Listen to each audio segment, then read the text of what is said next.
Hello, hello, hello! Magandang araw! Hello mga Mars! Dito tayo sa ating shop. Mananahit na tayo mga Mars.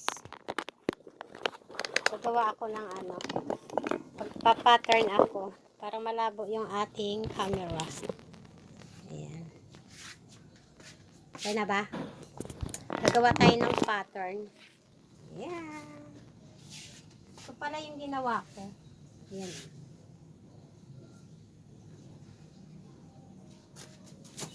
Ginawa ko to siya dati sa customer. Tapos yung loob niya straight lang, yung ganun lang siya, oh. Yan. So ang gusto naman niya maiba yung baba. So yung ginawa ko, pinilang ko siya ng tela. Ika muna. Tapos ginawa ko siyang ganito. Ayan.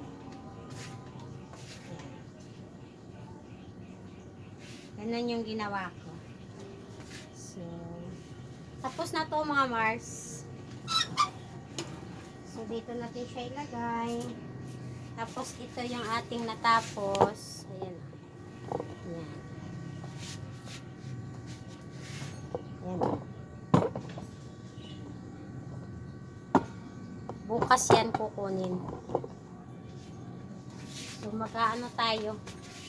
Gagawa tayo ng pattern.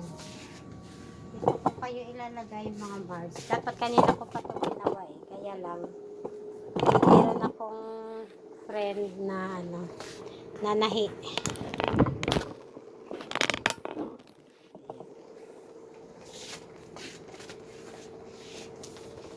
Ito yung gagawin kong pattern.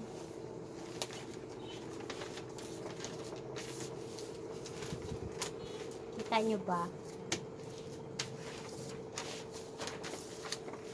Kailangan natin ng ito. Ito yung ginagamit ko, imbis na ruler. Saka ito. French curve. Kailangan ko yung minsan hindi ko makita yung aking yung sa pang armhole. So, titingnan natin yung sukat. Ito yung aking gagawin. Ay!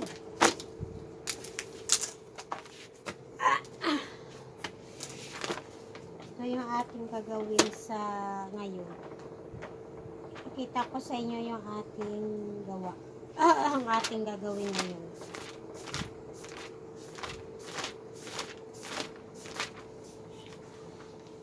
Ito siya guys, September. Ay, ito na lang muna. Kasi hindi pa dumating yung isang customer ko. So, ito yung gagawin natin. Ayan na. Yung ganyang style. Ayan. Ito yung kanyang sukat. Tapos, ito din, oh. Isusunod ko na lang ito. Ayan. Kasi nagbago ito ng style. So, di pa natin siya magawa ng pattern. Tapos, ito kay Doktora. Ito yung kanyang style. Ayan. So, gawa tayo ng pattern. Upo tayo. Tutok muna natin yung ating electric fan kasi mainit. Ayun.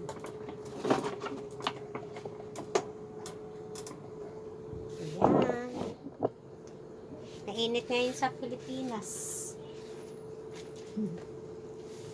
Ito guys. Gagawa na tayo ng ating pattern. Ito na lang muna yung gagawin natin.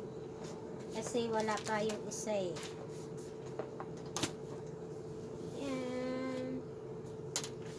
Shoulder muna yung itong aking pattern. Ano to siya? Calendar. Kaysa itatapon ko siya, gagawin ko siyang pattern. Ayan. Gagawin natin siyang pattern para mapakinabangan natin. Magagawa ko to siya ng dalawang pattern.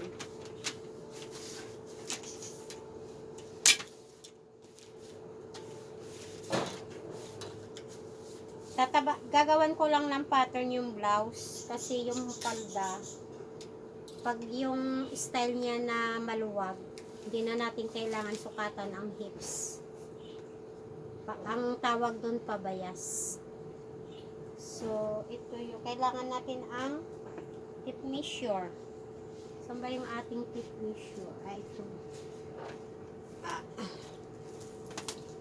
Pag nagtabas pala ako, guys,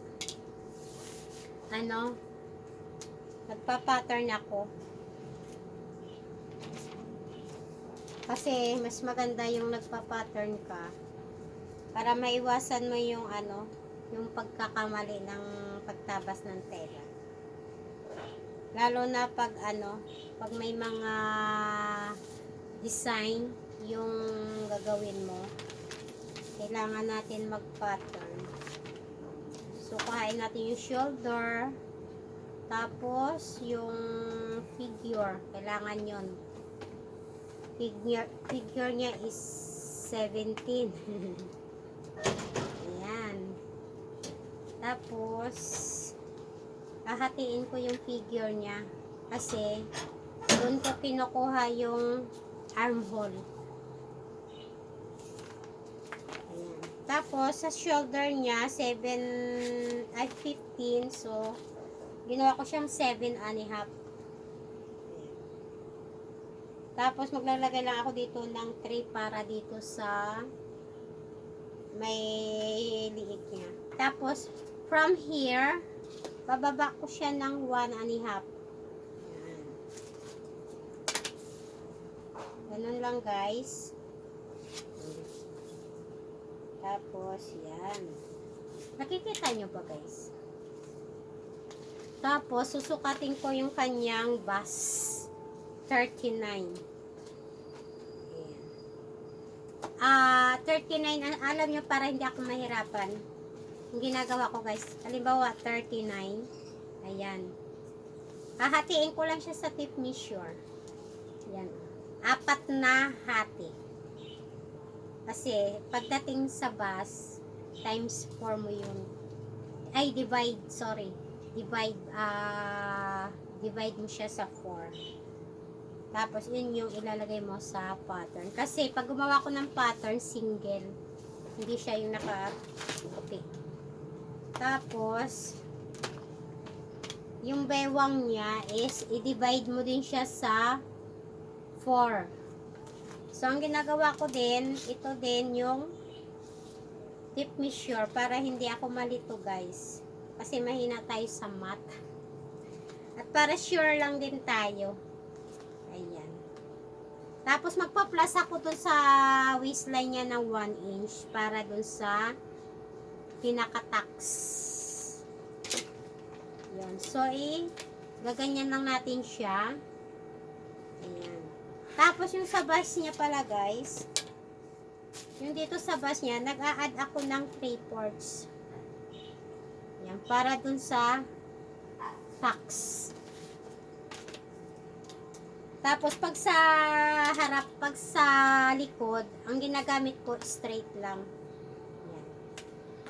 Pag sa harap, gumagamit ako ng curve. Ayan. Tapos, yung shoulder niya, idediretso ko yan